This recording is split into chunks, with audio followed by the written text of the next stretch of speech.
2004 में Rowland Emmerich द्वारा बनाई गई एक disaster film the day after tomorrow को अभी भी आपदा फिल्मों की लिस्ट में एक क्लासिक माना जाता है, भले ही 20 साल बीत चुके हों। कहानी अंटार्कटिका रिसर्च स्टेशन पर शुरू होती है, जहां संयुक्त राज्य अमेरिका बर्फ के कोर के नमूने इकट्ठा करने के लिए मौसम विज्ञानियों को भेजता है। अचानक उनके पैरों के नीचे की बर्फ टूट जाती है। इसी समय प्रयोगशाला में जैक भी एक अर्थक्वेक महसूस करता है। जब वह दरवाजा खोलता है तो अंटार्कटिका की बर्फ की शेल्फ पर एक लंबी दरार दिखाई देती है। एसिड कार्बन मशीन सीधे खाई में गिर जाती है। कीमती बर्फ के कोर के नमूने को बचाने के लिए जैक भागते हुए दरार के दूसरी तरफ कूद जाता है। लगातार फैलती दरार का सामना करते हुए वह जल्दी से वापस कूदने के लिए सही अवसर की तलाश में था। उसने सोचा कि वह सुरक्षित रूप से उतर सकता है, लेकिन अनएक्सपेक्टेड रूप से उसके पैरों के नीचे की बर्फ की जंजीर अचानक टूट गई। सौभाग्य से जैक ने समय रहते अपने साथ ले जाई गई सैन्य ड्राफ्ट को निकाल लिया और खुद को बर्फ की दीवार पर लटका लिया। इस प्रकार आपदा से बच गया। इस दरार से पूरा अंटार्कटिका 2 भागों में बट गया है, जिसका मतलब है कि एक आपदा आने वाली है। समस्या को समझने वाले लोगों ने तुरंत यूनाइटेड नेशंस ग्लोबल कॉन्फ्रेंस बुलाई। जैक मंच पर जाकर होकर ग्लोबल वार्मिंग पर अपने विचार व्यक्त करता है। वह बर्फ के कोर के नमूनों और एक्सट्रीम ह्यूमन एक्सप्लॉयटेशन के विभिन्न प्रभावों की निगरानी के बारे में बताता है। उसका मानना है कि निकट भविष्य में पृथ्वी फिर से आइस एज में प्रवेश करेगी। हालांकि वर्तमान ट्रेंड के अनुसार जैक का अनुमान है कि यह स्थिति 100 साल या उससे भी अधिक समय में हो सकती है, लेकिन अगर वे अब कार्रवाई नहीं करते हैं तो उनके वंशजों को भारी कीमत चुकानी होगी।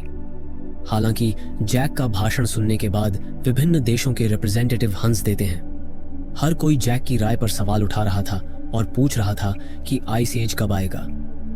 यह स्पष्ट था कि जैक सिर्फ लोगों से एनवायरनमेंट के प्रदूषण को कम करने की रिक्वेस्ट करना चाहता था। हालांकि अमेरिकी उपराष्ट्रपति का मानना था कि क्लाइमेट चेंज मुद्दों की तुलना में आर्थिक मुद्दों पर ध्यान देना बेहतर है। वह जैक पर इतना भयावह होने का आरोप लगाते रहे। उन्होंने कहा कि यह इसे खुद नहीं पता है कि यह कब होगा। उपराष्ट्रपति ने इस आपदा को बिल्कुल भी गंभीरता से नहीं लिया। उस रात मरीन वेदर सेंटर ने अलर्ट जारी किया। एक जगह के तापमान में अचानक 13 डिग्री की गिरावट का पता लगाया। कर्मचारियों ने सोचा कि यह नॉर्मल अलर्ट है, लेकिन अगले दिन एक और जगह ने वही अलर्ट दिया। उसके बाद तीसरे और चौथे ने भी। उन्हें आखिरकार मामले की गंभीरता का एहसास हुआ। उसी समय टोक्यो की एक रोड पर सरकार स्थानीय निवासियों को याद दिलाने के लिए तूफान की चेतावनी जारी कर रही थी। लोगों से जल्द घर लौटने को कहा गया। पेट्रोलिंग वाली कार की चेतावनी का सामना करते हुए एक युवक इत्मीनान से शराब पी रहा था। उसे क्या पता था कि वह मौत से ज्यादा दूर नहीं है। जैसे ही वह छाता लेकर वापस जाने वाला था, रोड किनारे पार्क्ड पुलिस की कार अचानक बर्फ से टकरा गई। इससे पहले कि वे स्थिति को समझ पाते, आसमान से ओले गिरने लगे। यह स्पष्ट था कि जैक ने जिस आपदा का उल्लेख किया था वह पहले ही आ चुकी थी। इस समय न्यूयॉर्क ने एक सुपर टाइफून चेतावनी भी जारी की। शहर के ऊपर 3 टॉर्नेडो थे और वे जहां भी गुजरे वहां तबाही मची। आसमान से ओलों की तरह गिरती कारों से बचना मुश्किल था। 2 विशाल बवंडर एक में मिलकर एक महातूफान बन गए। इसकी शक्ति ने सभी को चौंका दिया। मानव आंखें वास्तविक समय में ब्रॉडकास्ट करने वाले रिपोर्टर की भी विज्ञापन द्वारा फोटो खींची गई थी। इससे भी अधिक भयावह यह था कि ये बवंडर धीरे धीरे आ रहे थे और एक सुपर टॉर्नेडो में बदल रहे थे। जहां से भी यह गुजरा वह खंडहर बन जाता। अगले ही पल पूरे मीटियोरोलॉजिकल बिल्डिंग की बिजली चली गई। कॉरिडोर्स में सफाई करने वाले को पता ही नहीं चला कि क्या हो रहा है, क्योंकि उसने हेडफोन पहना हुआ था। जब तूफान गुजरा तो उसने धीरे से अपने हेडफोन उतारे और दरवाजा खोलने के लिए आगे बढ़ा। उसने देखा कि यहाँ के कमरे गायब हो गए हैं और पूरी इमारत छेदों से भर गई है। लगता है कि बहुत दूर नहीं आने वाला तूफान अपनी सारी ताकत खो चुका है और धीरे धीरे खत्म हो रहा है। इस समय न्यूयॉर्क की रोड्स पर ट्रांसपोर्टेशन बेकार हो गया है। हजारों कारों का धुआं अभी भी निकल रहा है, जिससे एनवायरनमेंट में गंभीर प्रदूषण हो रहा है। हजारों पक्षी शहर से जाने लगे हैं और न्यूयॉर्क के जू के जानवर भी चीख रहे हैं। यूएसए मौसम प्रशासन ने तुरंत एक इमरजेंसी बैठक बुलाई ताकि एनालिसिस किया जा सके कि ऐसा एक्सट्रीम वेदर क्यों हुआ। यह देखते हुए भी वेदर एक्सपर्ट मेन कारण नहीं दे सके। वे केवल इतना कह सका कि वास्तविक आपदा अब भी शुरू नहीं हुई है। दुनिया के आइस एज में प्रवेश करने से पहले एक्सट्रीम टॉर्नेडो एक छोटी सी घटना थी। फिर जैक ने तुरंत उपराष्ट्रपति को ढूंढा और उम्मीद की कि वह जगह को खाली करने का आदेश जारी कर सकता है, लेकिन एरोगेंट उपराष्ट्रपति ने तुरंत इसे वीटो कर दिया। उन्हें अभी भी लगा कि जैक बकवास कर रहा है और उत्तर में सभी लोगों को निकालने में खरबों खर्च होंगे। उसने सोचा कि इसके बाद की स्थिति से निपटने के लिए पैसे खर्च करना उचित नहीं है। इस बीच पृथ्वी के दूसरी ओर इंग्लैंड में कई आर्मी हेलीकॉप्टर एक मिशन को अंजाम दे रहे थे। हेलीकॉप्टर तूफान वाले क्षेत्र से तेजी से जा रहा था। तूफान से बनी बादलों की दीवार ने उन्हें घेर लिया। ऊंचाई से वे तूफान के अंदर थे। फिर पायलट ने देखा कि कुछ दिक्कत है। हेलीकॉप्टर के सभी उपकरण तुरंत जम गए और प्रोपेलर ने तुरंत काम करना बंद कर दिया। ईंधन जो 0 से 100 डिग्री नीचे का तापमान झेल सकता था, वह भी एक पल में जम गया। यहां तक कि तेजी से घूमने वाले प्रोपेलर भी ठंडी धारा का सामना नहीं कर सके। जैसे ही पहला हेलीकॉप्टर क्रैश हुआ, बाकी हेलीकॉप्टर में भी ईंधन पाइपलाइन जम गई। अंत में सभी हेलीकॉप्टर बिना किसी दुर्घटना के क्रैश हो गए। जब सैनिकों में से एक ने दर्द के बावजूद खुद को हैच खोलने के लिए मजबूर किया, तो हेलीकॉप्टर को क्रैश होने में कुछ सेकंड से भी कम समय लगा। वे सभी ठंडी हवा के झोंकों से बर्फ की मूर्तियां बन गए। इसने बहुत जल्द ही वेदर स्टेशन पर प्रोफेसर रैप्सन का ध्यान आकर्षित किया और जैक ने प्रोफेसर रैप्सन से सीखा कि हेलीकॉप्टर दुर्घटनाग्रस्त हो गया क्योंकि ईंधन पाइपलाइन में जम गया था। उस समय तापमान 0 से 100 डिग्री नीचे था।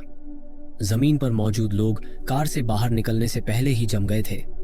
प्रोफेसर द्वारा प्रदान किए गए ज्यादा मात्रा में डेटा का उपयोग करते हुए जैक लैब ने थर्मल साइकिल मॉडल का पुनर्निर्माण किया। उन्होंने पाया कि घूमता हुआ तूफान ट्रोपोस्फियर से ठंडी हवा को नीचे की ओर खींच रहा था। इससे पहले कनाडा और साइबेरिया में 2 ऐसे ही चक्रवात आए थे। बहुत पहले लॉस एंजल्स में आए टॉर्नेडो के बाद जैक ने डेटा का अनुकरण करने के लिए कंप्यूटर का इस्तेमाल किया था। उस समय निष्कर्ष यह था कि आधी धरती 6 से 8 सप्ताह में पूरी तरह से आइस एज में प्रवेश कर जाएगी। हालांकि इस एनालिसिस के बाद समय को आगे बढ़ा दिया गया। केवल 7 दिनों में कम टेम्परेचर वाला ह्यूरिकेन पूरे उत्तरी गोलार्ध को पूरी तरह से जमा देगा। यूएसए में अमेरिका के पूर्वी हिस्से में स्थित न्यूयॉर्क शहर में खराब मौसम के कारण भारी बारिश शुरू हो गई है। भारी बारिश के कारण शहर की जल निकासी व्यवस्था बेकार हो गई है। रोड पर जलभराव के कारण शहर का यातायात भी पूरी तरह से ठप हो गया है। शहर में अफरा तफरी और दहशत का माहौल है। हुड में सैम और उसकी दोस्त लॉरा शरण लेने के लिए ऊंची जगह पर स्थित लाइब्रेरी में चले गए। लॉरा की छोटी बहन का पैर पानी में लोहे के एक हुक से गलती से खरोंच गया था। उसने अपना सिर घुमाया और देखा कि कार में एक माँ और बेटी फंसी हुई हैं। उसका दिल भर आया। वह तुरंत उन्हें बचाने के लिए चली गई। उसे नहीं पता था कि सुनामी पहले ही स्टैच्यू ऑफ लिबर्टी की मूर्ति तक पहुंच चुकी थी। लॉरा की मदद से माँ और बेटी सफलतापूर्वक इस संकट से बच निकली। इस समय समुद्र का उफान शहर में उतरने लगा था, जो उनके सामने सब कुछ निगलने की कोशिश कर रहा था। हालांकि ऊंची इमारत ने लहरों की कुछ शक्ति को रोक दिया था, फिर भी मनुष्य इस आपदा के सामने हेल्पलेस थे। ये बहुत छोटा लग रहा था। समुद्र को आते देख सैम और उसके दोस्तों के पास ज्यादा सोचने का समय नहीं था।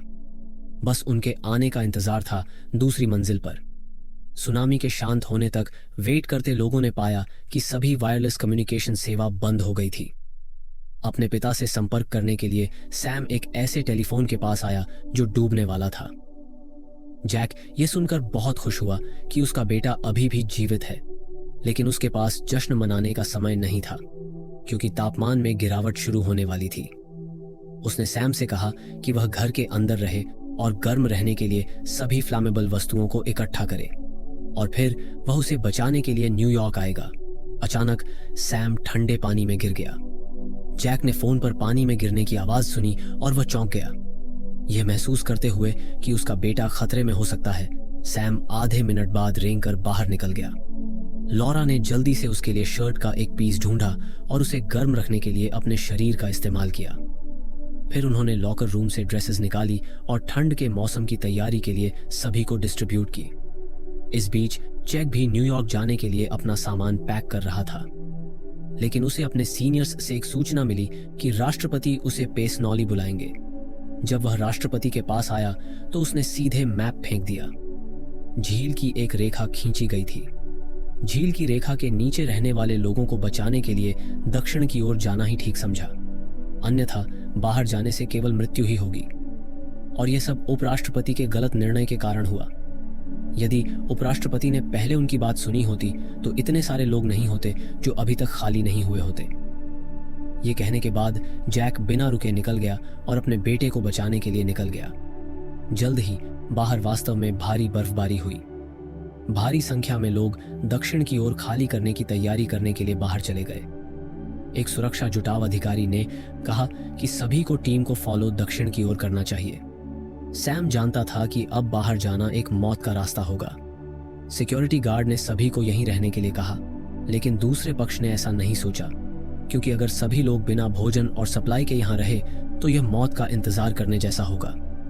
ऐसा कहने के बाद सिक्योरिटी गार्ड ने तुरंत सभी को जाने की रिक्वेस्ट की। अधिकांश लोगों ने सिक्योरिटी गार्ड की बात का पालन करना चुना। केवल कुछ लोग ही रुकने को तैयार थे। फिर उन्होंने सप्लाईज एकत्र करना शुरू कर दिया, भोजन निकालने के लिए वेंडिंग मशीनों को खोल दिया और ईंधन के रूप में पुस्तकों को एकत्र किया।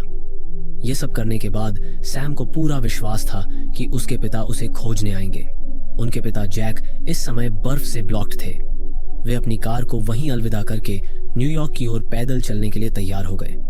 सौभाग्य से वे सभी सुरक्षित थे। अब वे केवल 40 मील पैदल चल सकते थे। इस एंडलेस बर्फीले तूफान में वे यह नहीं बता पा रहे थे कि किस रास्ते पर जाना है। उनका पांव एक कांच की गेट पर गया और उसमें दरार आने लगी और तभी एक शीशा टूट गया और वे सभी अपने बैग के कारण नीचे जाने लगे। लेकिन जैक ने तभी एक हुक से सभी को नीचे जाने से रोक लिया। उसके बाद एक साथी ने अपनी रस्सी खुद ही कट कर दी, जिससे वे लोग आगे का सफर कंटिन्यू कर सके और अपनी जरूरी सप्लाईज को यही अलविदा करना हुआ, नहीं तो वे सभी मारे जाते। एक साथी को खोने के बाद जैक और उसका साथी उदास हो गए। कुछ ही समय बाद एक और सहयोगी टिक नहीं सका और गिर गया। आधी रात को अचानक लॉरा को लगातार खांसी आने लगी। सैम को एहसास हुआ कि कुछ अजीब है और वह उसे देखने गया। उसने पाया कि लॉरा को बुखार था। अगले दिन वह पूरी तरह सदमे में थी और बाहर नहीं जा पा रही थी। तभी उसके साथियों को याद आया कि जब वह बाहर थी तो पानी में लोहे के हुक से गलती से उसका पैर खरोंच गया था। अब उसका घाव इन्फेक्टेड हो गया है। अगर समय रहते उसका इलाज नहीं किया गया तो वह मर जाएगी। अब उन्हें दवा ढूंढनी होगी। सैम को अचानक यही ख्याल आया। उन्हें लगा कि रूसी जहाज के अंदर शायद दवाई हो, इसलिए तीनों लोग जहाज पर आ गए। खोजबीन के बाद उन्हें मेडिकल रूम में न सिर्फ इलाज के लिए दवाई मिली, बल्कि किचन में भी बहुत सारा पैक्ड खाना मिला। जब वे बेहद उत्साहित थे तो उन्हें पता नहीं था कि कुछ वुल्फ ने उनकी गंध सूंघ ली और पूरे रास्ते उनका पीछा करते रहे। वे आपदा से पहले जू से भाग निकले थे और अब वे भूख से उत्तेजित थे। जब उन्हें वुल्फ का झुंड मिला तो एक साथी कांटे जाने के बाद घायल हो जाता है।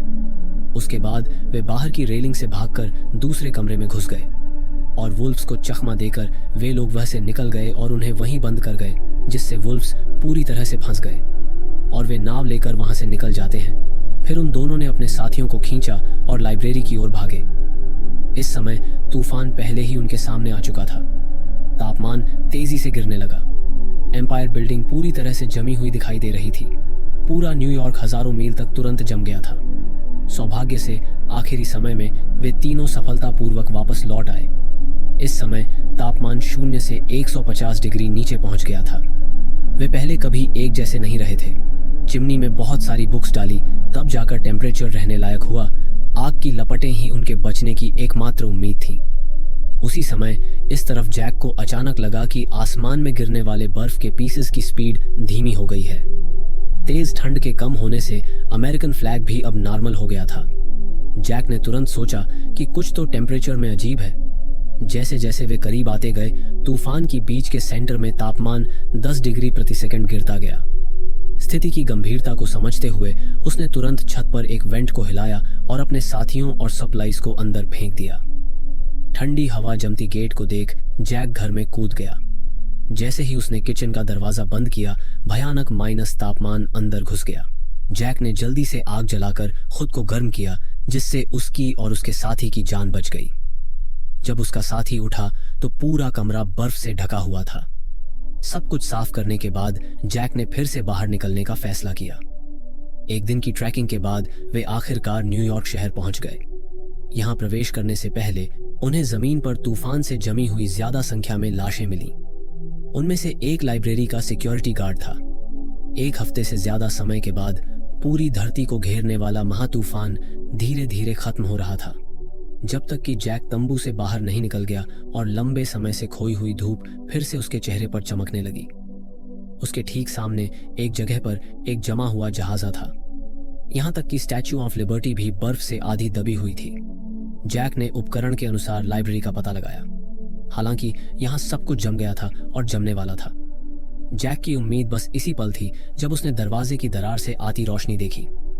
दरवाजा खोलने के बाद जैक ने कई बचे हुए लोगों और अपने बेटे को चिमनी के सहारे बैठे हुए पाया। हर कोई सुरक्षित था, लेकिन कुछ न हुआ। वाइस प्रेसिडेंट ने जैक से सुना कि अभी भी कुछ लोग बचे हुए हैं और उन्हें बचाने के लिए तुरंत एक बचाव दल भेजे। सैम के फादर जैक ने उन सभी लोगों को वहां से बचा लिया, जिससे सबकी जान बच गई। हेलीकॉप्टर से नीचे देखने पर उन्होंने पाया कि अभी भी बहुत से लोग बचे हुए हैं। वे एक के बाद एक इमारत से बाहर निकल गए। आसमान से सूरज चमक रहा था और सब कुछ नई उम्मीद की शुरुआत करने वाला था। लेकिन न्यूयॉर्क अब पहले जैसा ऑर्गेनाइज्ड नहीं रहा। पूरा शहर बर्फ की चादर से ढका हुआ था। तो इसी के साथ हमारी फिल्म एक्सप्लेनेशन यही समाप्त होती है। और अगर वीडियो पसंद आई हो तो लाइक, शेयर, कमेंट जरूर करें और चैनल को सब्सक्राइब करना ना भूलें। धन्यवाद।